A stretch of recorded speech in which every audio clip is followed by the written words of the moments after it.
ప్రియమైన క్రీస్తునందు సహోదరి సహోదరులారా, జీవస్వరం అనుదిన దైవవాక్కు సందేశంలోనికి మీ అందరికీ స్వాగతం. ఈరోజు మనమందరము ధ్యానించుకునే సువిశేషం యోహాను శుభవార్త 1వ అధ్యాయము పవిత్ర వచనాలు 45 నుండి 51 వరకు. ప్రియమైన క్రీస్తునందు సహోదరి సహోదరులారా, ఈనాటి సువిశేష పట్టణంలో చూసినట్లయితే ఫిలిప్పునకు నతానేలుకు ఆహ్వానం. మరి ఫిలిప్పుకు నతానేలుకు ఆహ్వానం ఏమిటంటే, మరి ఇక్కడ ఈ సువిశేష పట్టణంలో యోహాను శుభవార్త 1వ అధ్యాయము 45 నుండి చూసినట్లయితే ఇక్కడ ఫిలిప్పు నతానేలును కలుసుకోవటం మనం చూస్తూ ఉన్నాము. మరి ఫిలిప్పు నతానేలును కలుసుకొని ఆయన ఈ విధంగా చెప్తూ ఉన్నాడు. మరి ప్రవక్తల ప్రవచనములో కాను, లేకపోతే ధర్మశాస్త్ర బోధనలను కాను మేము చదివితిమి, వాటి గురించి మేము తెలుసుకొంటిమి అని ఫిలిప్పు నతానేలుకు చెప్పటం, మరి నతానేలు దగ్గరకు వచ్చి సంతోషంగా చెప్పడం మనం చూస్తూ ఉన్నాము. ప్రియమైన క్రీస్తునందు సహోదరి సహోదరులారా, మరి ఫిలిప్ ఈ విధంగా ధర్మశాస్త్ర బోధనలను, ప్రవక్తల ప్రవచనాలను మేము తెలుసుకొంటిమి, వాటి గురించి కనుగొంటిమి అన్నప్పుడు మరి నతానేలు ఒక ప్రశ్న ఇస్తూ ఉంటాడు ఫిలిప్పునకు.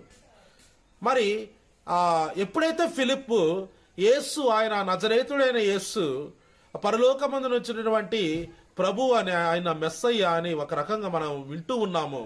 మరి ఈనాటి సువిశేష పట్టణములో ఆ విధంగా ఫిలిప్పు ఎప్పుడైతే చెప్తూ ఉంటాడో నతానేలు ఒక ప్రశ్న ఇస్తున్నాడు.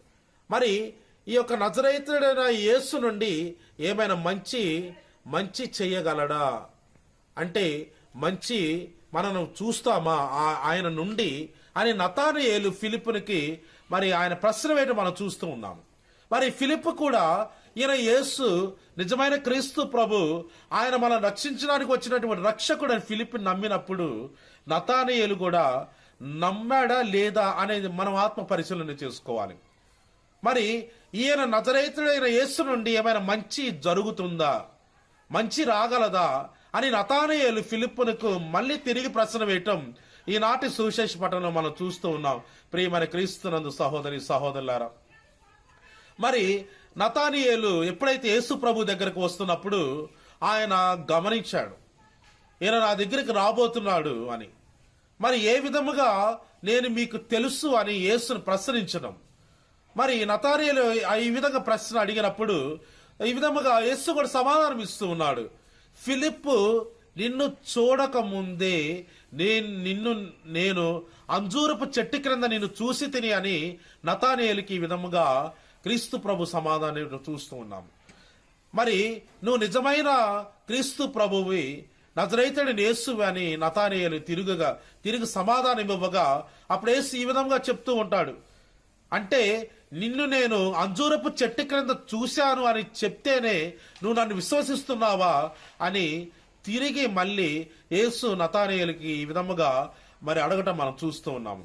ప్రియమైన క్రీస్తునందు సహోదరులారా, మరి ఈనాటి సువిశేష పట్టణములు మరి ఈ యొక్క 51 వచనంలో చూసినట్లయితే ఆయన తన గురించి చెప్తూ ఉంటాడు.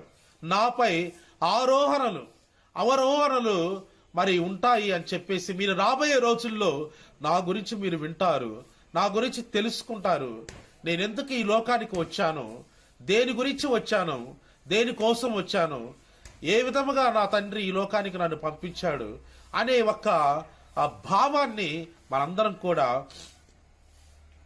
ఈనాటి సువిశేష పట్టణం ద్వారా చెప్పడం, వ్యక్తపరచడం మనం చూస్తూ ఉన్నాము. ప్రియమైన క్రీస్తునందు సహోదరి సహోదరులారా, మనందరికీ తెలుసు యేసు ప్రభు, నజరేతుడైన యేసు, ఆయన లోకరక్షకుడు, కరుణామయుడు, దయామయుడు. ఆయన మన కోసం ఆయన కరుణ చూపడానికి, దయ చూపడానికి, మనందరిని కూడా అంధకారం నుండి వెలుగులకు నడిపించడానికి, సైతానిక బానిసత్వం నుండి విడిపించడానికి, ఒక రక్షకుడిగా మనం రక్షించడానికి వచ్చాడని మనందరికి కూడా తెలుసు. మరి ఈనాటి సువిశేషంలో మరి ఏ విధముగా అయితే ఫిలిప్పు నతానేలు దేవుని అందు విశ్వాసం ఉంది, మరి ఆ వారిని క్రీస్తు ప్రభు ఆహ్వానించారు. మనల్ని కూడా క్రీస్తు ప్రభు ఒకరోజు ఆహ్వానించే విధంగా మనం జీవించాలి. తప్పనిసరిగా ఆ విశ్వాసములో పెరగాలి. దేవుని యొక్క కృపను తెలుసుకొని ఆయన ప్రేమలో జీవించే భాగ్యాన్ని మనందరికీ కూడా తెలియచేయాలని ఘనపరచాలని, పవిత్రాత్మ శక్తి మనపై ఎప్పుడు కూడా ఉండాలని, ఆయన యొక్క మంచి మార్గంలో మనందరిని కూడా ప్రియమని బిడ్డలముగా, ప్రియమని శిష్యురాలుగా మనందరిని కూడా స్వీకరించే శక్తిని, బలాన్ని, స్థైర్యాన్ని, ధైర్యాన్ని మనందరికి ప్రసాదించమని మనందరం ప్రార్థన చేద్దాం. దేవుడి నిన్ను నన్ను మనందరిని ధారాళంగా దీవించునుగాక. ఆమేన్.